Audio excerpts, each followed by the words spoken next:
સુરત શહેર અને જિલ્લામાં કોરોનાનું સંક્રમણ ઘટી રહ્યો છે ત્યારે ગુરુવારના રોજ નવા 91 પોઝિટિવ કેસ આવતા કુલ આંક 51,784 થયો છે તો શહેર અને જિલ્લામાં એક પણ મોત ન થતા કુલ મૃતાંક 1136 યથાવત છે જ્યારે કોરોનાને માત આપનારોની સંખ્યા 50,063 પર પહોંચવા પામી છે।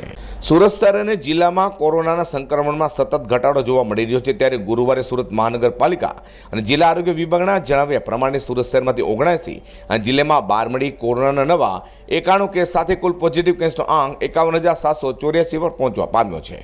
શહેર અને જિલ્લામાં એક પણ મોત ન થતા કુલ મૃતાંક 1136 છે। સુરત શહેરમાંથી 86 અને જિલ્લામાંથી 25 મળી કુલ 111 દર્દી કોરોના માત આપી સાજા થવા પામ્યા હતા, જેને પગલે કોરોનાની માત આપનાર દર્દીઓની સંખ્યા 50,063 થવા પામી છે। હાલ શહેર જિલ્લામાં કુલ એક્ટિવ કેસની સંખ્યા 585 છે, જેમાં સુરત સિટીમાં કુલ 38,887 કોરોના પોઝિટિવ કેસમાં 849ના મોત થવા પામ્યા છે, જ્યારે જિલ્લામાં કુલ 12,897 કોરોના પોઝિટિવ કેસમાં 287ના મોત થવા પામ્યા છે। સુરત સિટીમાં 37,645 અને સુરત જિલ્લામાં 12,418 દર્દી કોરોના માતા પિતા સાજા થઈ ઘરે પણ પહોંચ્યા છે। અઝર કુરેશી ન્યૂઝ।